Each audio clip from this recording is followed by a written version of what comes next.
on, everybody? Quick intro here.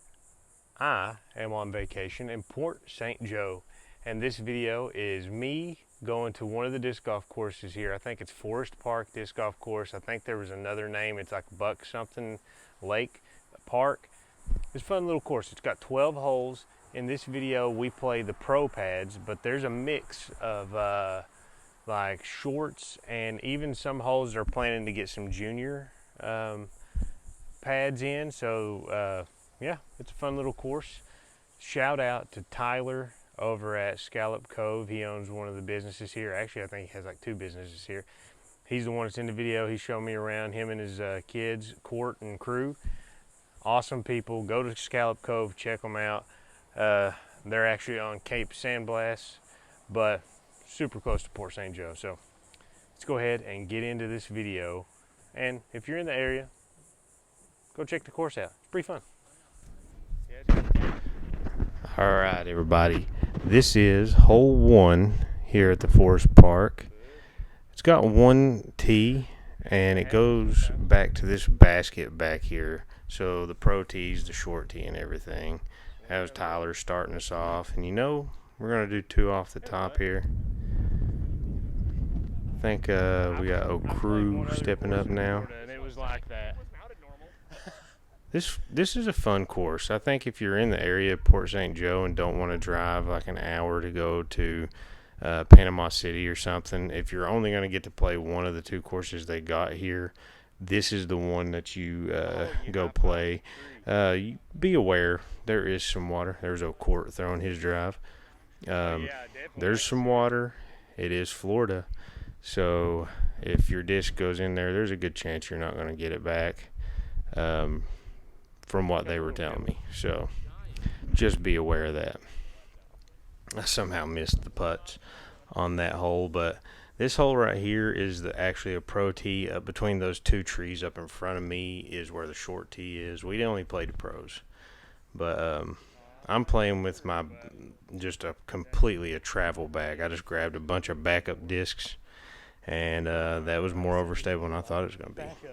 But this is a fun one. Right past those trees is a little creek waterway that feeds the lake that's at this park.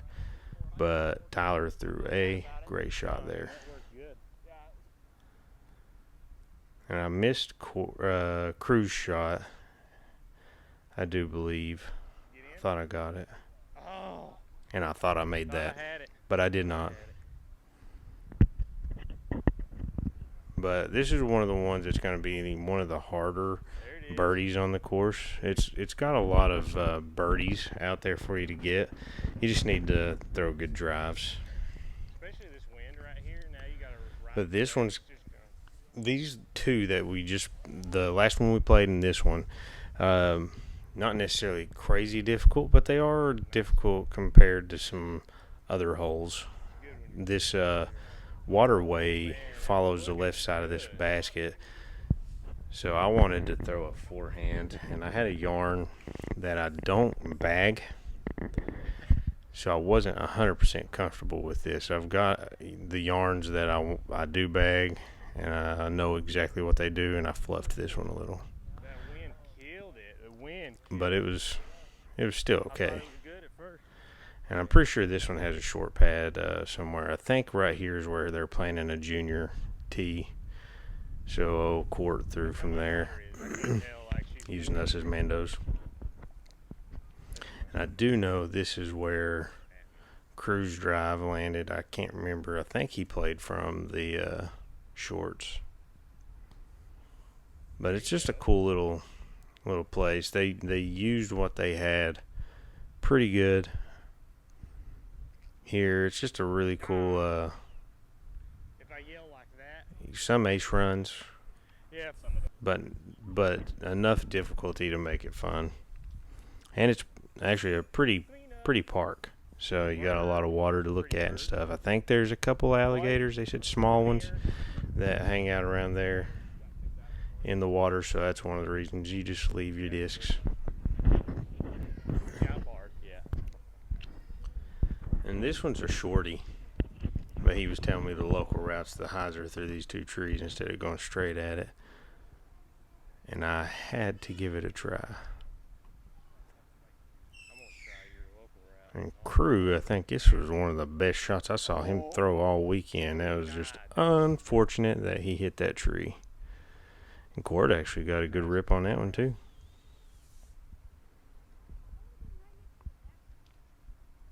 But I do have to say, like, these guys were awesome. I actually met up with them again and played at the other course. It's at the in town at the rec center. I can't remember what it's called, Washington Rec Center or something like that. And that's a fun little ace run course. It's a little different. Still another one that doesn't have his signage and stuff, but I think it's coming. But I think out of the two, this is the one I preferred to play. The other one's fun, a lot of ace runs and stuff, but this one was definitely a pretty enjoyable course to just go out and play and have fun. We did a 3-disc challenge over at the rec center. I didn't film it. I just wanted to play. Don't get to do that very often. And this little hole here, I think there's only this tee pad. There's no other tees on this one. So there's a few that have pro tees, and then short tees, and then some that just use the same. But you have the road up there on the left. It's not too crazy in play, but it's OB. And then in these thick trees on the right is actually the little water canal. So you don't want to go too far right on this one, or you won't be getting your disc back. Per Tyler's info, he said it's pretty murky and it's just pretty much unretrievable.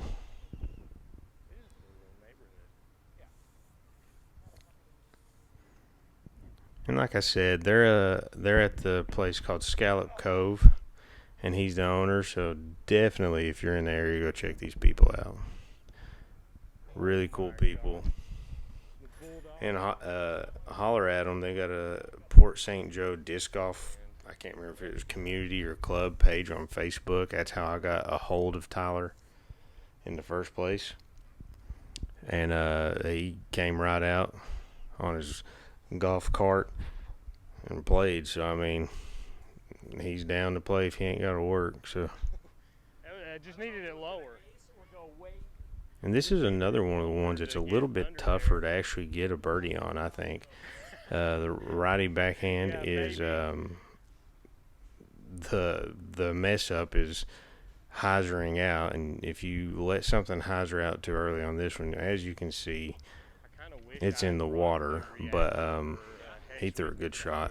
I think if you throw it at least 250, you're good. And then Crew with another just nice shot there. That was the short tee. And then I just lined up the camera weird on this one. But as you can see, this course is in a neighborhood here, so there's a lot of activity all the way around the area. It seems like if a lot of people use this course, there's a playground area and stuff, so lots of kids and family. And this hole here was pretty interesting. There's a palm back there you can see just to the left of that red car, and the basket's tucked in behind it. So basically, I really wanted to try a forehand, but I just wasn't as comfortable with the yarn that I had there, so I went with the spike hyzer, and I left it just out left, but it was still a putt. But that was pushing, getting into the water.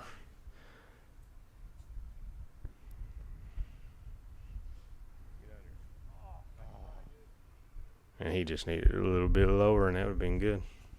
But you can see they got a little walking path around the area. Just a really pretty course, though. And that's the lake. It's not a huge lake, but it's a body of water back there, and it's just pretty to play around. And you do experience some good wind every now and then.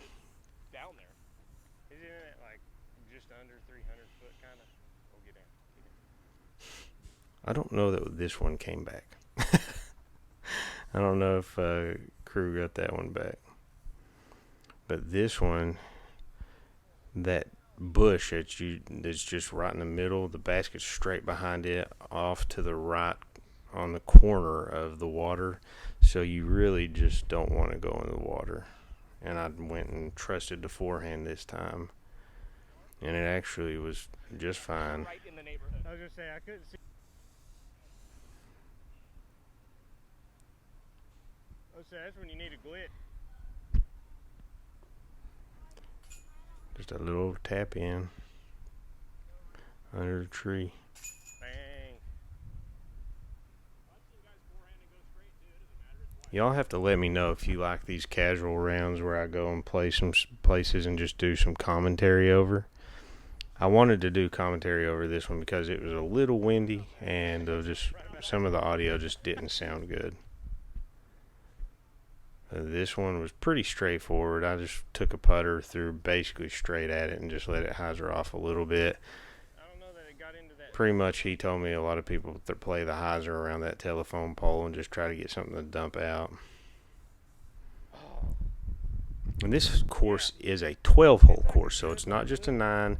The other one I think is a 9 or 10 holes, so it's not actually your like normal course that you go to. Like you usually see 9 holes and 18 holes or more. Get over that. And I would definitely did not mean to throw that high. I got lucky over that limb. But yeah, so it's a 12 hole, so you get a little bit more disc golf out, and you could go out and, if it's not like insanely hot, you could go out and get a round of the shorts and a round of the pros in, and have a really good day of disc golf in. It was pretty hot while we've been here, so I was just playing what I could and then getting out.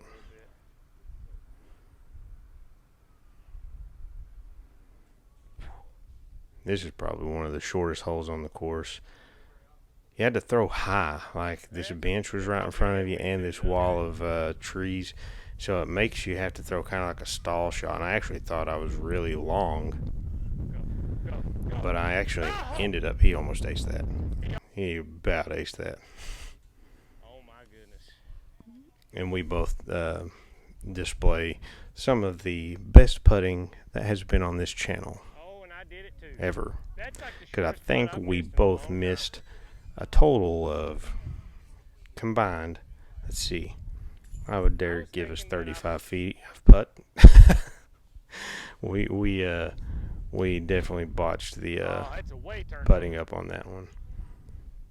And this is the final hole, and I will say it's the toughest hole. The basket's actually directly over his head, over to the left, and you have to clear some water. I think it's close to 300 feet to clear. It's not that bad, but I did not have a driver or fairway that was the stability I could trust for that shot. I just was not expecting to be playing a course that was going to have me need that like close to 400-foot shot that's just going to be just dead straight, moving slowly to the right the whole time.